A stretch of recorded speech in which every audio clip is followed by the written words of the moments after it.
Today we're going to look at how to find the derivative of a function by definition. Remember that the derivative is really two things. It is the slope of the tangent line, which is the same as the instantaneous rate of change. So if you remember back when we first started, we estimated instantaneous rate of change using the slope formula.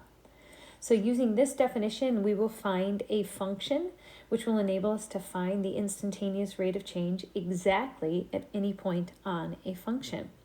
So as it says here, the derivative of a function gives us a function that can be evaluated at any point, and that's going to find us the instantaneous rate of change. So let's look at an example.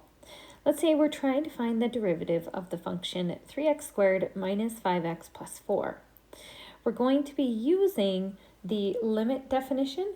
So f prime of x, this is the derivative of f of x, is equal to the limit as h approaches 0 of f of x plus h minus f of x all divided by h. Now what that means is I'm going to take the function that I'm given, and everywhere I see an x, I'm going to put x plus h in its place at first. So let me do that now. So what I have thus far is the original function, but everywhere there was an x, I put an x plus h in its place. Now, the rest of the limit definition, I need to subtract the entire original function. So that's 3x squared minus 5x plus 4. And I need to divide by h. Now, I forgot out front, and this is good for me to forget so that we can talk about it a little more explicitly, the fact that this is a limit definition, so I need the limit as h approaches 0.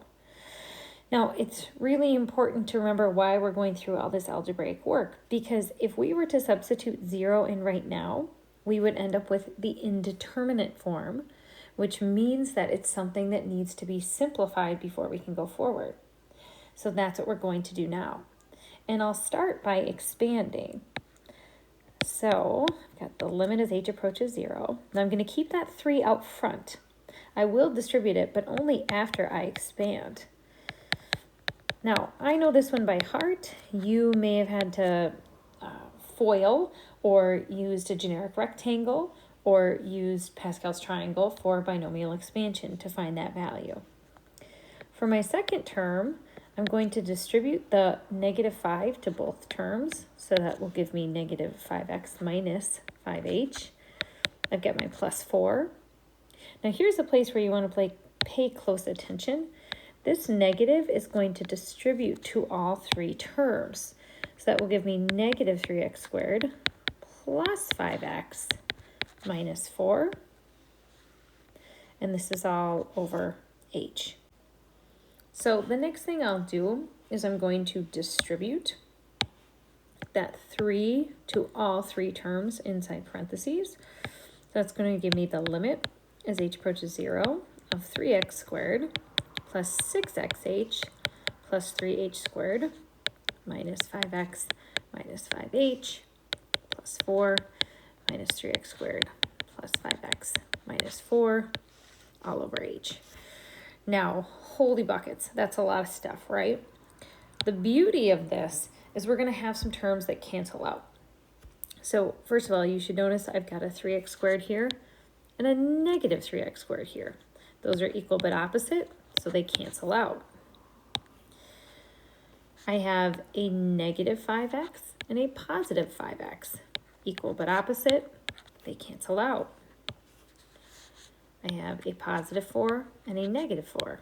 Equal but opposite, they cancel. So what I'm left with is actually kind of short and sweet.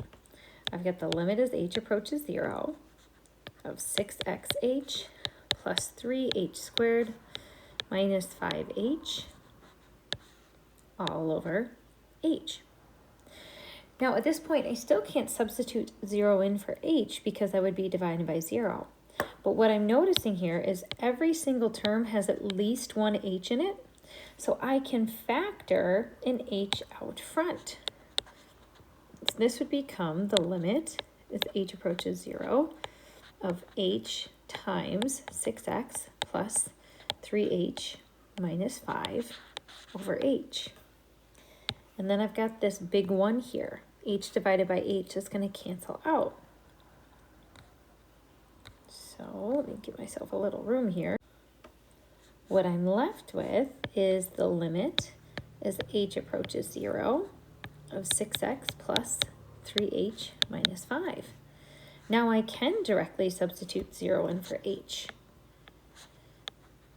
So I've got the limit as h approaches 0, 6x plus 3 times 0 minus 5, which is 6x minus 5.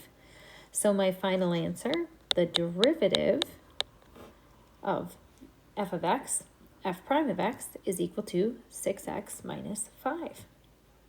This function will find us the instantaneous rate of change at any point on the function. All I need is an x value. I can plug it in and I can find the slope of the tangent line or the instantaneous rate of change.